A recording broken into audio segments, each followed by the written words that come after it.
What it do, Cucks? It's your boy, the Hater. And I was just thinking about this a few days ago as well. Enzo Amore.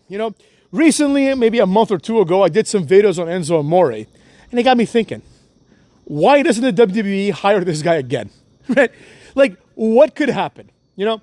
We've seen that the WWE, and I will give credit where credit's due. The Hater is a man of principles.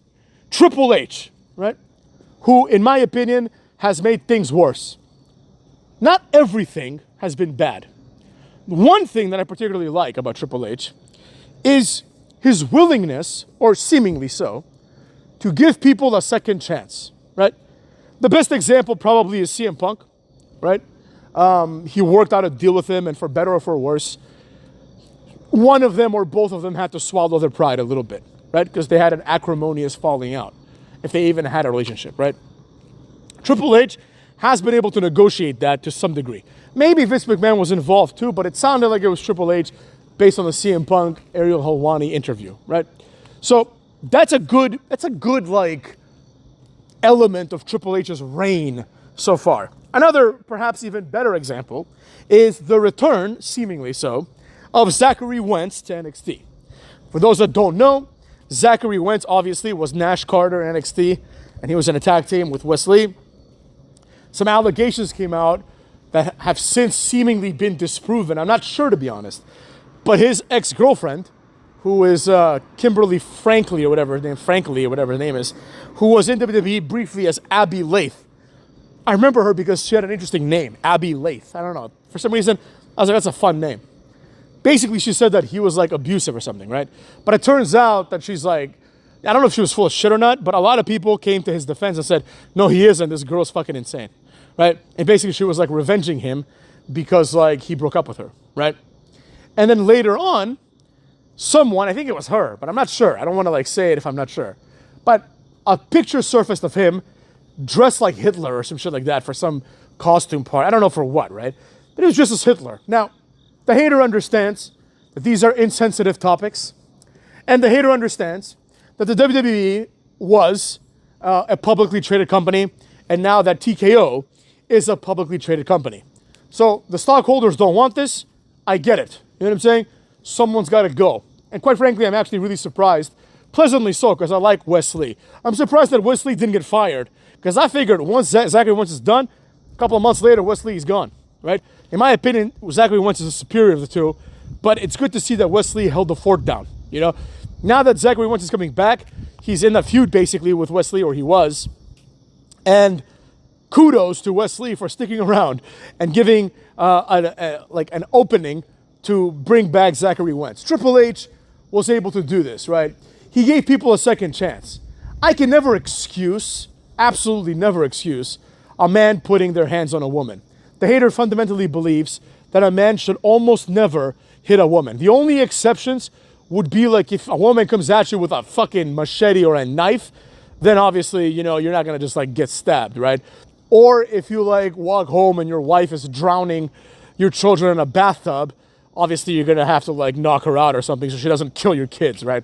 But beyond that, the Hater doesn't believe that a man should put his hands on a woman violently, right? Like even if a girl hits you, you can restrain her, unless you're a small man or something, right? You can restrain her and not hurt her, you know what I mean? So if he did that, he can go fuck himself. The Hater doesn't like that kind of shit. But it seems like the evidence is at best inconclusive. And the Hitler stuff, the Hater can empathize. You know what I mean? I don't like Hitler, obviously, like most of us. The Hater's grandfather fought in World War II. The Hater doesn't like Nazis. The Hater doesn't even really like Germany that much anymore because it got me thinking, like, what the fuck? These people, like, try to take over the world twice, essentially, and we just, like, allow them to compete in the Olympics and just exist, without any like, consequences. It's like, they try to take over the world literally twice.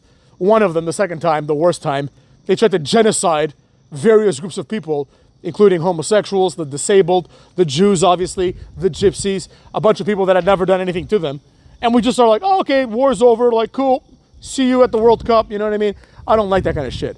So I understand that, and a lot of people obviously are even more sensitive, right? Like if you're Jewish or if you're a gypsy or whatever, or sorry, not gypsy, Romani people, the hater doesn't always say politically correct, but he loves the gypsies, the Romani people. If you're one of these people, I get it, you don't want to see this in wrestling, right? You don't want to see a guy that thinks it's funny to pretend to be Hitler. But here's the thing, right? It was from years before, and at the end of the day, people fuck up, right? People make mistakes. Sometimes people don't realize the consequences of their mistakes when they make them. And this is especially true and unfortunate when the consequences change, right? So let's say you've done something stupid in the past. Let's say one of you, my faithful listeners, dressed like Hitler once. And you did it at a time when you didn't think it was a big deal. And maybe you did it at a time even when it wasn't a big deal. And now it's a huge deal, right? Because we cancel people and we try to get them to lose their jobs, right? It's like, since that time, you may have thought to yourself, wow, that was really dumb that I did that. But there's no opportunity, like Zachary Wentz, for example, could not go and say, hey man, look, Triple H, one time I dressed like Hitler, right? The only thing you can do is hope that it never comes out. And that's unfortunate, right? Because people fuck up, they make mistakes. And Triple H seems to be giving people a second chance. So, after this long interlude, because this video is about second chances, I thought to myself, what about Enzo Amore? He was accused of sexual assault, but the reality is the charges were dropped, the police didn't find any evidence, and I saw a thread somewhere on the internet where people were like, just because they didn't prove it doesn't mean it didn't happen. Yes, of course, obviously. Just because you can't prove something doesn't mean it didn't happen.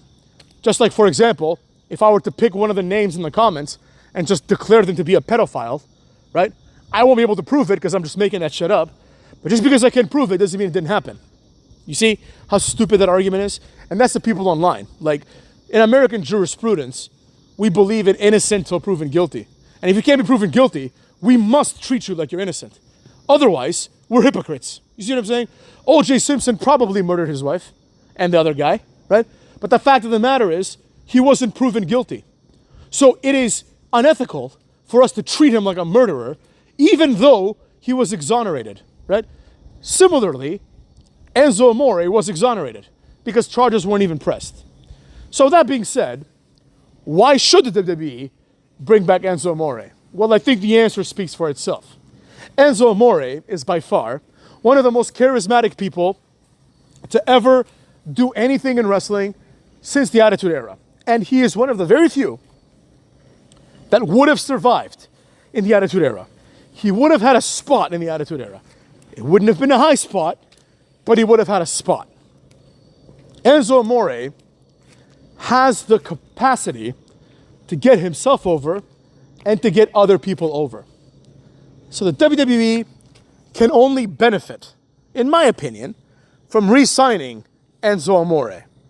Now, with all that being said, we have to consider a few other things, right? Enzo Amore is 37 or so, right? He's a young guy still. And you're not going to hire him to be a wrestler, right? His attributes are more on the mic, right? He could give you 20, 30, even more, if necessary, years of good promos. I mean, eventually you'd have to change it up because if he's like in his 60s and still acting like that, that's not going to draw any money. But he can actually draw money. So, the one thing that Triple H has done that's good could be used to benefit the company even more. Second chances, motherfucks. We all deserve second chances. Recently, the hater was hanging out with one of his closest friends, and I recounted to him my childhood, which to me was fucking amazing. The haters had a blessed life. The haters had a very happy life. But there were times in my childhood where the hater was a piece of shit, right? Where the hater bullied kids, where I would beat up little kids when I was small. You know what I mean? Kids that were smaller than me, kids that were my size, once or twice, maybe even a kid that was bigger than me. The hater was a very, very aggressive child, right? Afraid of very little. But now I've grown up. And this has not happened now. I've been growing up since after that. I'm talking about when I was like 10 and 11. I did some things to children. That sounds fucking weird, right? Because I was a child. It sounds weird when I say it now. But I did some things to my friends and classmates and things like that that I'm ashamed of. Nothing bad, right? just slopping them around, bullying them, things like that, right? But things that I'm not proud of, right? Things that I wouldn't want my son to do. But things that are forgivable. Things that, and I was telling my friend some of these stories, which are also hilarious, right? My friend was like, wow, man, these kids are like, you beat them up, like you torture them basically, right? Like you just bully them mercilessly. And I'm like, you know what? It was a different time too. Like, most of them I'm still friends with, right? We've gotten over it. Actually, one of the people that I bullied, I met him a few years ago, and now he's like 6'4", 230 pounds. He's a ginger too. 230 pounds, just like a beast, right? And I'm like, fuck. Now this guy's gonna want to kick my ass, and I don't think I can take him anymore. You know what I mean? But he was cool about it, because we're still friends, right?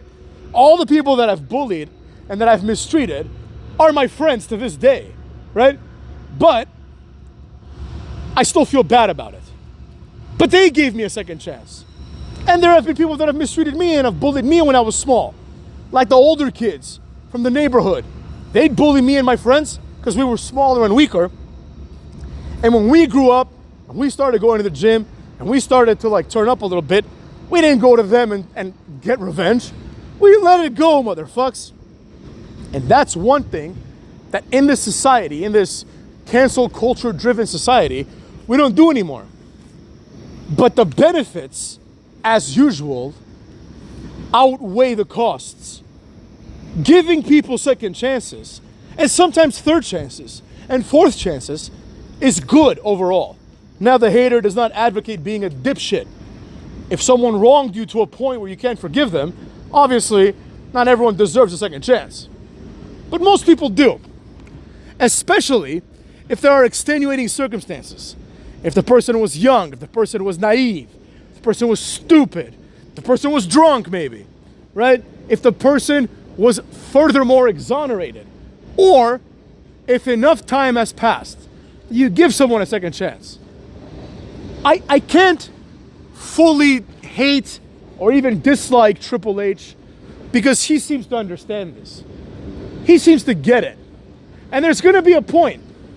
I know it sounds crazy now, but there's going to be a point where even Vince McMahon, his character, just like Hulk Hogan's, is going to be rehabilitated, right? People fuck up, even in their old age. People do things that embarrass themselves. Let's say, for example, that the allegations against Vince McMahon, are true, right? That makes him not a good person, right? It doesn't take away the fact that he's the father of wrestling. Like, people are like, Vince is never going to be in the Hall of Fame. Yes, he will. It's 100%. Like, even if he isn't in the Hall of Fame, he's nothing. Because you have Rikishi and Godfather in there, but not Vince McMahon, But the idea is, we got to be able to forgive, motherfucks. Because the hate that we keep inside is only going to fuck us in the end. It's only going to fist us, not everybody else. And with that being said, the Enzo Amore element of this video is just the conduit. It's the vehicle to the greater point. The greater point is, forgive each other. Let it go, motherfucks. Some people that I know, and I'm 36, people that I know that are my age, they still resent their bullies from fucking middle school and high school and shit. It's been like 20 years almost. Those people have lives. Most of them probably have children or at least are married and on their way to starting a family. You really have a grudge because someone pissed you off in high school? It's time to move on. The alternative is we become a society of complete morons and dipshits.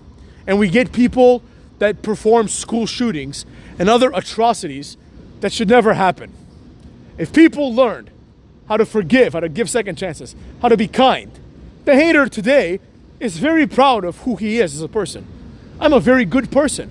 I don't lie. I almost never lie. I almost never hurt people. Definitely not on purpose. I haven't done that ever, except for when I was a child, when I was bullying kids and shit like that, right? And honestly, I try to be compassionate and kind. And I think that we could all learn from that. More importantly, maybe not more importantly, but as importantly, in the context of the haters channel, the WWE and other companies could improve from this, right? Vince Russo, like fucking even Bischoff, Cornette, JR, a bunch of people where it seems like bridges have been burned. the bridges can be rebuilt. As one of my role models in life and my professor, Paula Francesi from law school, said once, never cut a knot that you can untie. That's all I gotta say about that. Cuckolds.